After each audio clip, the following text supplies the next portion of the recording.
Heidi, it's a great pleasure to have you here. You are Professor Emerita of Business Ethics and Leadership of the Norwegian School of Management, and you are one of the long-standing scholars of EBEN. You have launched a program of business ethics and leadership in Scandinavia. You have had a chair for this. You have made a teaching program for that, and you have been president of EBEN from 1999 to 2005. So if you go back, EBEN was founded in 1989. And if you go back to this time, what comes to your mind when you remember the early days of business ethics and the Business Ethics Network? Well, what I remember strongly is the amazing enthusiasm of some of the key persons like Henk van Looik and Henk van Looik and Jack Mahoney, and also maybe Antonio Argandoña and even George Endele, who already were extremely important persons in order to generate the network or the idea of bringing people together. So one of the first conferences I attended was actually in Barcelona. And of course, in addition to these people who came from Europe, we had lots of friends who came from the United States. They were members of the Society for Business Ethics, and they were extremely willing to share their experiences in teaching and research right from the very beginning. And I thought it was amazing to find people who were so hands-on, directing us to search for more models for teaching and research, which was really important for me because at that time I was elected vice president of the business school, the Norwegian Business School as it is called now. And I had the charge to find relevant courses for the new MBA program in 1990. And I had seen the requirements from the Association of American Business Schools, which recommended to include both ethics and the environment. And the environment made very much sense to me because being in Norway, it was really the country that was very much ahead, thinking about what can we do to sustain the nature. And for that reason, I also spent some time looking for teachers who were willing to add sustainability to their courses. And I took the opportunity to add business ethics into the curriculum in 1990 already. And it was a very interesting experience because it was to be taught to begin with in Norwegian, but there was no word in Norwegian for business ethics. So we had to actually reinvent a name for that. There had been some efforts earlier in the 60s to find a name for business ethics, but it wasn't very successful. So we ended up with a word that indicated that this was important for commerce and for all kinds of business. So the Norwegian word really came into being at that time too. And at the same time, we needed to find some material in Norwegian, which of course didn't exist. So we had the opportunity to engage a law professor who was interested in writing literary, small fiction and things like that. And he was willing to think about maybe writing a little novel with some ethical dilemmas which we could use for teaching purposes. And he spent the summer searching for a way of doing it, ended up really putting various cases that we had talked about, something like the environment, something like corruption, something like keeping your word, being trustworthy, and so on. And he put it all together into a little novel, and then we hired a philosopher to give us some basic ethical, theoretical guidelines so we could use that material in our teaching. But that was just the very beginning. But it didn't take very long because then the entire curriculum was changed into English. And that opened the opportunity to go for some examples which we could find in the United States and somewhere else. And that's where EBEN came in for me as a very useful network, because in the network I could find people who had worked with business ethics teaching and so on, and could help me to find some ways into developing the curriculum, which I took over then in 1993. And in 1993 we also hosted the first EBEN conference in Oslo. And at that conference we had one session dedicated to teaching, and it was very popular. And I remember that Pat Wareham came and presented the material, where she was part of the Anderson collection in the United States with lots of case material, etc. And she taught us how we could use the material in our teaching. And I think that was an enormous input by the United States friends to help us to understand what we could do in the way of teaching from the very beginning. So that was really, really useful. And my personal motivation was actually, I had been working in the field of, you would say, humaniora, history of ideas, literature, culture studies, and philosophy, also in the United States. And my first job I had at the business school in the United States, in Denver, included also teaching in a humanities program. And it was a special program designed for business school students, which included philosophy and also moral reflection. So I came actually with a little bit of baggage, so I knew basically which direction I was heading. So that was a very nice way of bringing back what I had done in 1972 in Denver at the business school, now doing it in 1990, 1992 in Oslo. So that was really a starting point, both for the field and also for myself, building on my background and moving into new directions. If you go back to the 1990s, in the 1990s, business ethics was, something strange, something new, not accepted by all colleagues. Meanwhile, topics like CSR, corporate citizenship, sustainability, they have been common also in the study programs of the management studies. But if you go back, so at the very beginning, how was the acceptance at your university among the colleagues with this new topic? You mentioned that you had a special focus also on philosophy, and what I really like was the idea to have a textbook with ethical dilemma and then to bring a philosopher in to say, okay, here's a dilemma, what are the theories behind that, what theories can be used? So that's completely outside the regular set of a business school. So what was the reaction of your colleagues?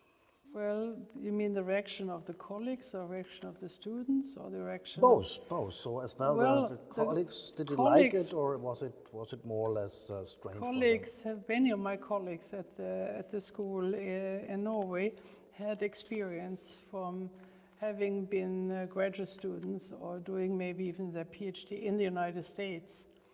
And many of them already had experienced use of cases in teaching also in their own subjects. So they were not really that surprised, because from the very beginning I made sure that the course wasn't really seen as something very esoteric or something very philosophical. It was supposed to be really hands-on. How are decisions to be made, and what are some of the challenges people are facing? So they became quite intrigued by that. And I ran also a special program for the faculty later on, which was inspired by Michael Hoffman's Gadfly project at Bentley, where he invited people from other disciplines, other academic disciplines, to come and learn something about business ethics. So I did the same thing for my faculty at that time, and invited those faculty members who had a particular interest, and we limited the number to 30 on purpose, because we wanted to generate a good discussion and to take a special course of 30 hours about business ethics and philosophy and how one could deal with some of the issues. But instead of me teaching them, I decided to go to the University of Oslo and find some experts there who had various perspectives who could do that for me. So I stayed in the background. I put the whole thing together, but the other ones did actually the teaching of the teachers. So it was important for me that I wasn't being seen as some who knows it all or something like that, but it was important to demystify the field of business ethics.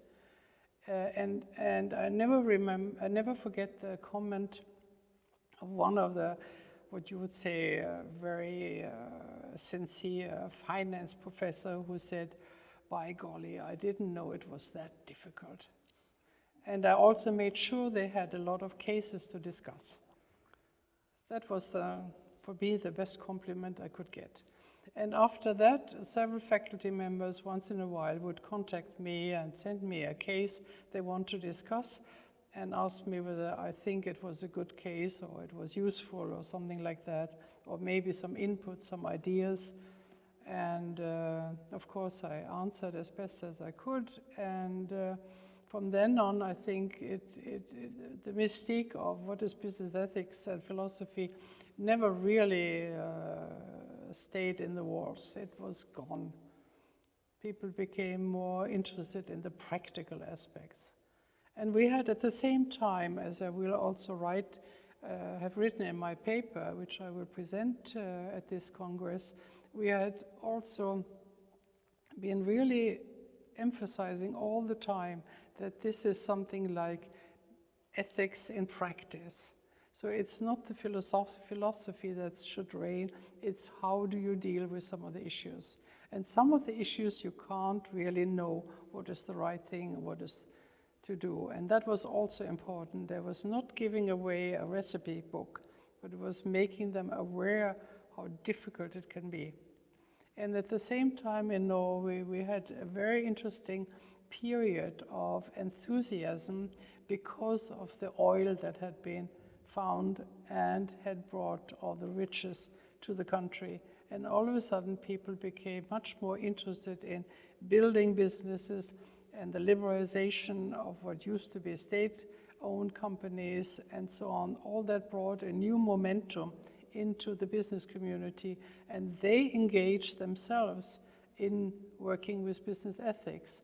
At the Association of Business and Industries, I was an advisor to them. They started to launch ethics conferences, collecting cases, examples, workshops, and collecting evidence of what was going on. So it was very, very interesting that in the 90s, this was really a wave. That's interesting that you mentioned that philosophy or philosophical ethics, even if you mentioned that it came from the practical side and to solve dilemmas and you have not a simple solution, but that the philosophical approach played an important role in this history. So if we come to today, so we have topics like CSR, we have topics like corporate citizenship. It's all out from the Anglo-American context. It's all shaping how business schools teach it. So you will never find a course over Europe when CSR is mentioned. So is it different to this early approach you have? Has it changed? Is it now dominated from these approaches? The interesting thing is in Norway you had a very different cultural historical setting for CSR. CSR has been translated not as corporate social responsibility, but it's been translated into Norwegian as corporate societal responsibility. And that is in line with the historical development of the partnership that has been established between, for example, employees and business from the very beginning. For example, all the wage negotiations have to be dealt with without interference by the government. Even the one we have right now with SAS, somebody apparently hasn't quite understood that this is a must, that the partners have to come to a conclusion every year. And that is an old system. And all the social aspects which are part of the, let's say, Anglo and maybe American version of CSR, that has been taken care of by social laws. So they are already established. There's nothing you can add. The companies have no freedom to do more with that. So what is left then is philanthropy, but they don't want to do that. So that's why the Norwegians translated CSR to societal responsibility. And societal responsibility went so far as it was the Foreign Affairs Office who took charge of that, not the business or economics ministry. And they sort of made a mandate that companies going abroad in other parts of the world should make sure that other democracies develop. It's a very different understanding. Now, CSR does exist in the papers of the companies, but then they're just following the law of international finance institutions and you name it. But it's just checking in the boxes, which is very easy to do because it's already legislated. So they can write beautiful CSR reports. I remember that Archie Carroll mentioned that he proposed his pyramid in Finland, and he got the answer that legal responsibility, ethical responsibility is not a topic because it's organized by the state or it's up to the government because they pay so much taxes that it's not necessary to engage in philanthropic responsibility. So we talk about maybe corporate citizenship, sustainability is back in the subjects, you know, and of course you could say the one observation I've made is that a lot of things have become so legalized.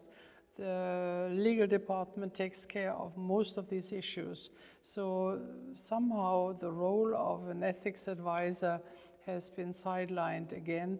They are mostly trained in law and have to make sure that the legal aspects are fulfilled. And of course, when you talk about the international companies, that's all they have to do is to follow the law of another country. We have that situation with the oil companies who are both working on Norwegian on the shelf there, but at the same time are legally companies from the United States. So therefore, the two legal environments have to be matched. What is possible in Norway may not be possible in America. And at the same time, you know, for example, I can give you a very interesting case. Some people on the platform, oil platform, started to download all kinds of material on their computers they are not supposed to do. And it wasn't really according to the handbook or ethical guidelines which they all had to sign. I don't have to name the company, and they had already signed it. And then they were being persecuted by the company saying, you have violated the ethical demand not to do that. And they were fired. So they went to the court system in Norway, and the court system found out that these kind of norms and rules do not fit with the legal system these people were employed under according to Norwegian law. So they were reinstated in their jobs. Of course, they were reprimanded, but they got their jobs back. So you could see how some of the things like an ethical code can collide with the legislation in Norway, and vice versa. There are other examples too. I thought it was really an interesting example.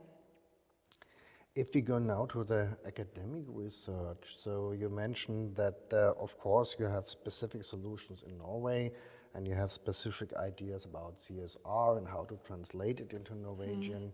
But the question is, if you look at the international journals, so Journal of Business Ethics, Business Ethics Quarterly, though they are mainly dominated by American-style business ethics. So do you think that, especially from view of academic research, so this has changed over the years? It's less Norwegian, it's more for the journal that has to fit with the American topics and so on? Well, I wouldn't call it American topics. When you really look at the Journal for Business Ethics, you find lots of contributions, for example, from our Asian and Chinese colleagues. And many of them are about CSR and sustainability, but it's really not the same thing. I mean, I'm surprised that the editors accept them because they really don't belong there. In my opinion, it's not really about ethics anymore. It's about, it's about fulfilling some modern version of CSR in China, for example, or in India, or in some of the other countries, which I don't quite understand where the link is to business ethics. I've looked at some of them, but I don't find it. I think it's a shame to see that a lot of business ethics seems to be disappearing in some kind of an underground. I don't know where they are. I keep looking at the Business Ethics Quarterly, where I'm still a member, and I find some very good articles there, but I'm wondering where the field will be heading. So in many ways, I see some wonderful challenges out there for new researchers, but I think the key would be to do research together with some other disciplines. So in other words, I would honor papers that are being a combination of, let's say, a finance professor and an ethics expert, or somebody in the field of sociology and another one on ethics. And maybe marketing and ethics, and maybe law, human rights issues and ethics. I mean, they have to do some kind of joint research. And that means actually we have to change the paradigm of some of the journals, or what kind of papers are being accepted. I think we have to look for new ways of going about it. So you're asking for ethics in business ethics, and this should be... Pure business ethics, I think, is no longer in fashion. Okay. If you look at, you mentioned several topics from different countries, from the Asian context, from the African context, but in fact we have also several differences in the European countries. So you cannot compare CSR from France with CSR approach in Spain or in Germany. So all have different perspectives, different view on the topic. And you mentioned several approaches in your research, but concrete, what would you see as your approach to the field of business ethics? Well, my approach was to find a way to research how some of the processes in the organizations can take place when employees jointly engage in ethical discussions or in good reflections about difficult issues. So most of my research was action research, to find out how can you bring about moral awareness by instituting processes in the organization where people feel free to talk about difficult things they're facing daily or weekly or in their jobs with colleagues or with their bosses. And I've seen very successful processes being run in companies and also the public government to bring about this kind of total awareness. I think you have to really instill this kind of thinking among the employees jointly with leaders, not leadership alone, but leadership should guide, but still the employees should be deeply involved. For example, when it came to whistleblowing, when you think about whistleblowing, if you don't run a process in the organization to let people understand what is really being done when you blow the whistle, let's say inside first, what are the steps you do? How does your company react to the message that you send to them? Listen, here is something that you should be aware of. How are you being treated? How are the rules? What does the law say? How do I get protected? How do I not get ostracized just because I speak up. And if you don't get any reaction, then of course you have to go to the media, you have to go outside. And I've researched several of these cases and brought some of the whistleblowers, so to speak, into my classes to tell their story. And the story is so much the same every time. They do everything they can inside the organization first, but they are not being heard because nobody listens to them, and they start prosecuting the whistleblower or the person sounding the alert is a better word. And finally he or she doesn't have a chance, but have to go to public. If you look at the field of business ethics, and you have a perspective of over 30 years, maybe to say, and what do you think are the new directions? What are the new challenges? What is the most pressing issues today we should solve with business ethics? What do you think? We have to deal with social media. Responsibility with regard to social media. I think it's extremely important. For example, also fake news and information overload is one issue that I find extremely interesting to research. But there's also something that hasn't really hit home yet. What about the hidden corruption of politicians? How do people influence their politicians, and how can that really be addressed? Then we have artificial intelligence, of course, but I think another thing that, of course, I see more and more is the digital divide. There are still so many people out in the world who cannot use a computer, who are not good when it comes to even using an iPhone. And of course, what about the elderly? What about the people who are, have no means or who are more handicapped? How do we help them? And that, I think, is a big problem in Norway, because Norway is totally digitalized. You cannot even buy a bus ticket anymore. You have to do it on your iPhone. So what about the people who don't have an iPhone? What about people who don't want to have an iPhone? I mean, you can't even buy a ticket on the bus. Yeah. And of course, what about the elderly people who need some banking being done if they don't have a computer? Everything is done by a computer. And there's no bank services anymore. You can't get help. So you must find a neighbor, or maybe your daughter or your grandson, to help you to fill out a simple form to get access to your bank account. So is it a lack That, I think, is a big issue. Is it a lack of awareness of the young people against the older? Do you think that there are some programmers, some young people, that's a nice question. digital natives, that are used to have their smartphone always with them and cannot imagine that there are other people not using it as they are used to do, or not having it at all? Is it a kind of lacking awareness? Is it a societal problem? Not yet, because the young people have most of it. Yeah, but they have it. But they ignore the other half of the people. They are not really aware that some other people are not having it. I think it's not really an awareness yet. It's a very good question. It should be an issue we should raise. Because I was wondering in Germany during the COVID crisis, without computer, without a smartphone, you were not able to get a vaccination. You were not able to get some information about this. Nothing. And I was wondering who does this.